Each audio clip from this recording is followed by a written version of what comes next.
lot of hard, tough traumas, things that have happened to them that they haven't really been able to put their finger on and know how to, get out of that, come up with coping skills and tools in their toolbox, to help them, get over the hump.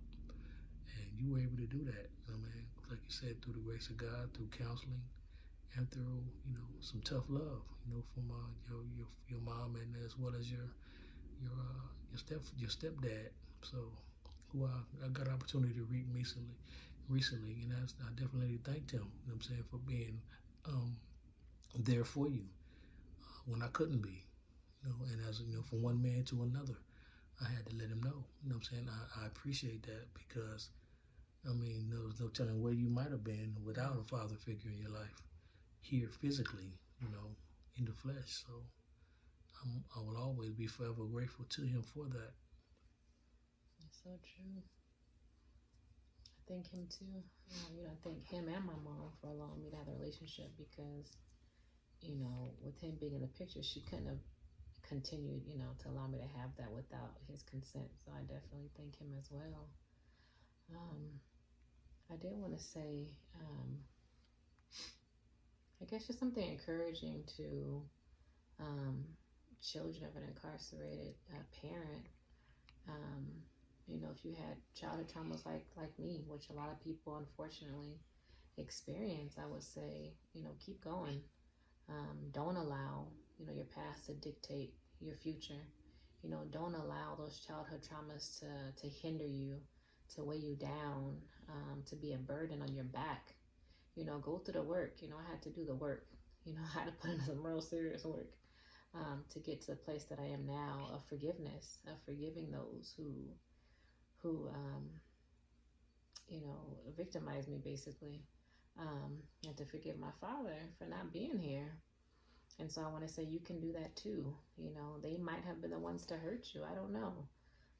But I would say definitely forgive, not necessarily for them, but for yourself, for your own healing, so that you can move on in your life, because you definitely have a purpose. You're definitely here for a reason. And, I would hate to see, your life go to waste based off of your past. Well, one thing that I discovered during the course of my incarceration is that healing as well as personal growth is an inside job, because if you don't fix what's going on internally, what you're going to project to the outside world is not going to be your best self. So you have to be mindful of that as you go through the process of healing, of growth, of maturation, and manifestations that are going on within you.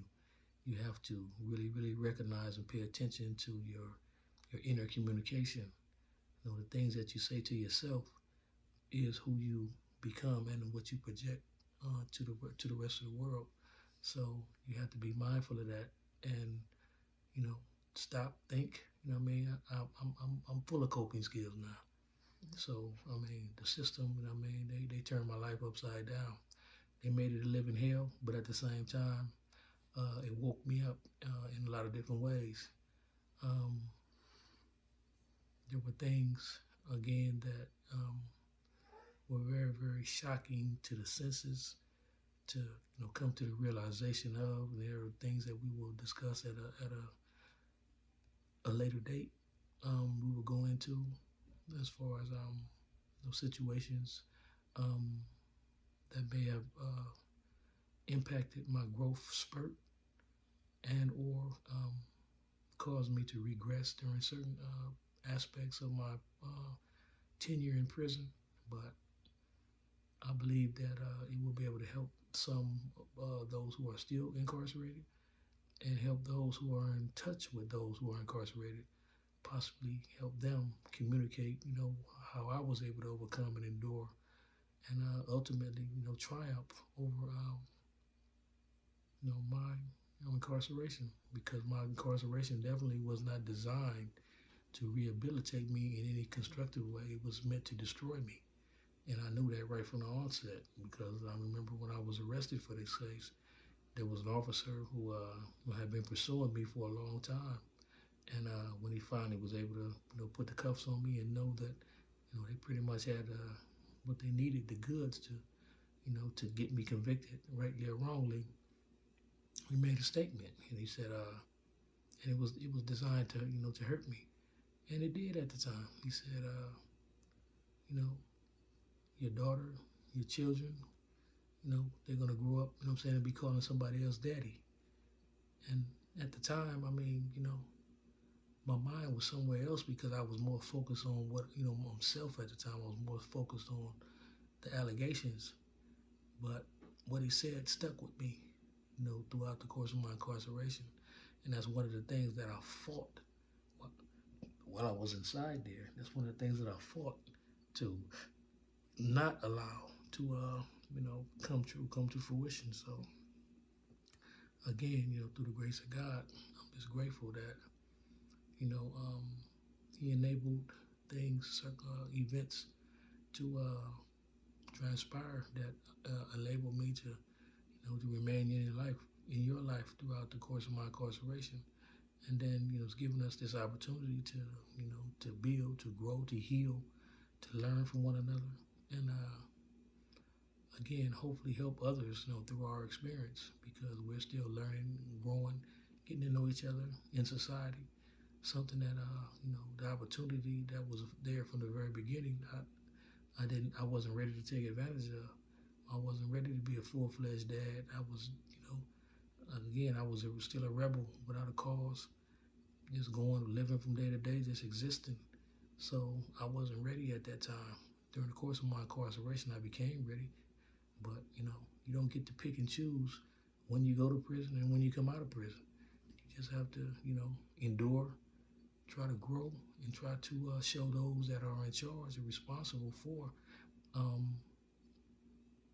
when you are released, to let them know that you're not the same person that you were when you went in there, that you're ready to get out in society and be an asset to society and not a liability. And that's, what I tried to focus on. As things started happening within the system, as the laws began to change, and as I got older and started becoming more mature, I was able to do that. So I'm grateful.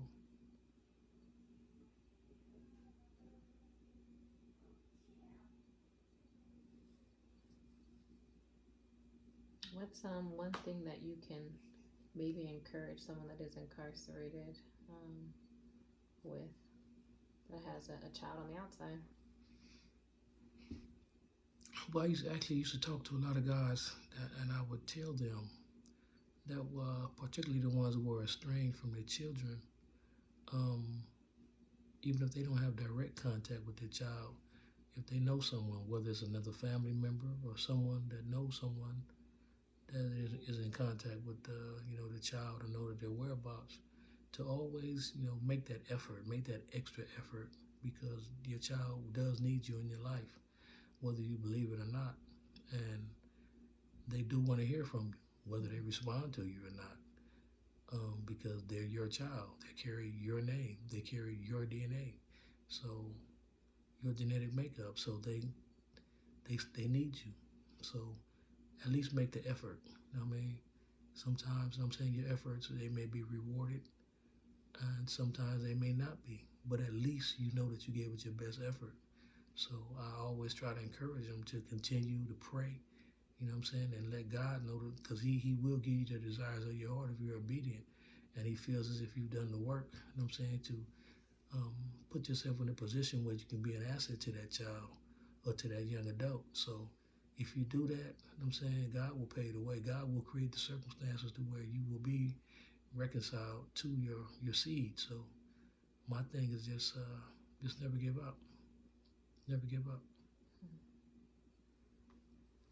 All right. Well, there we have it. I guess that's our encouraging message to those of incarcerated loved ones. Absolutely. Don't give up the fight. We didn't. As a result, we're here today to be able to talk about it. Amen. Amen.